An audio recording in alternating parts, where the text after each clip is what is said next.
Be sure to like this video, and if you like it, be sure to share it. Subscribe and hit that bell to receive notifications from Wildcat PowerGen.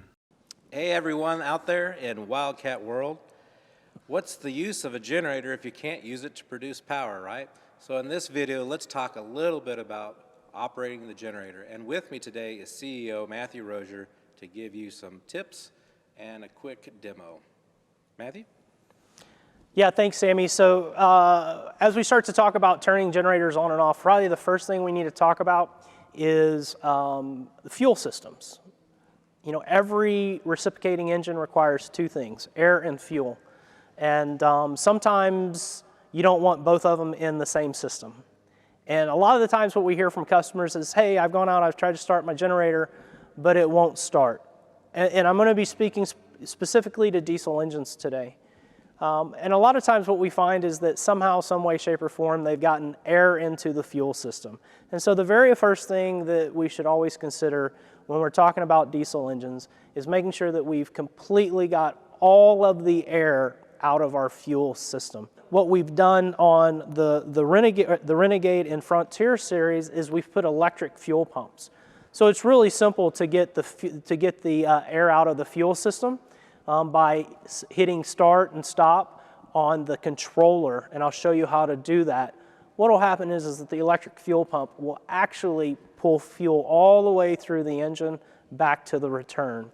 And so you just have to look at your return line, and once you see that line running full fuel, then you know you've gotten the air out.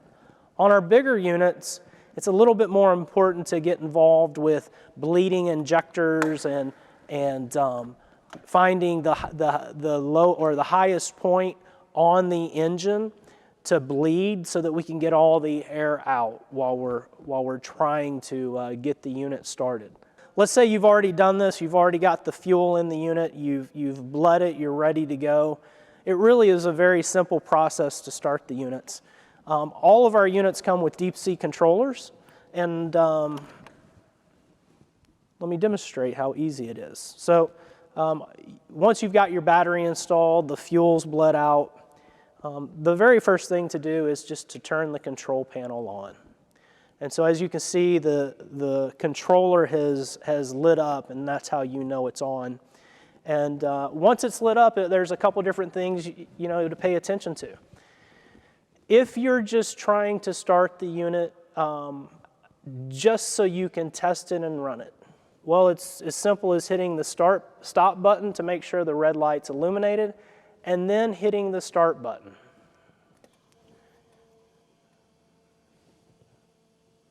The unit will go through its warm-up cycle, and then it will start to start. Now, this is a demo, so we have very limited fuel, so I went ahead and shut it off.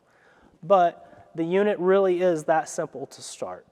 If we're in a situation where we're using this as an emergency backup and we have a transfer switch that's driving the unit, well, that's as simple as coming to the unit and pushing auto. And once we push auto, the unit itself is waiting for a signal from the transfer switch to start. On this unit, it's as simple as coming back to the controller and landing a dry contact, ground dry contact on pin 14. And by doing that on pin 14, what happens is that the generator itself, when it sees that ground signal, will automatically start. If we're on the Renegade series and we're talking through the bigger units, we've made it a little bit more simple where you don't actually have to move pins off of the controller. We actually, on these particular units, put a terminal block just below the controller. And on that terminal block are 3 wires: red, green, black, and white, yellow. The red-green wire is designed to send a 12-volt signal back to your ATS to signify that the unit is running. You'll only get 12 volts when the unit is running. When the unit is off, there's no voltage, which tells the ATS, the automatic transfer switch, that the unit is running. The other wire, the white-yellow wire, is the ground signal wire. So once that wire sees a ground signal, the controller will wake itself up and immediately start. The key in all of this, as you're looking at both units, is if you're in automatic, it is important that the main breaker of the generator is closed. That way, when it starts, it's immediately producing power and sending it to the location.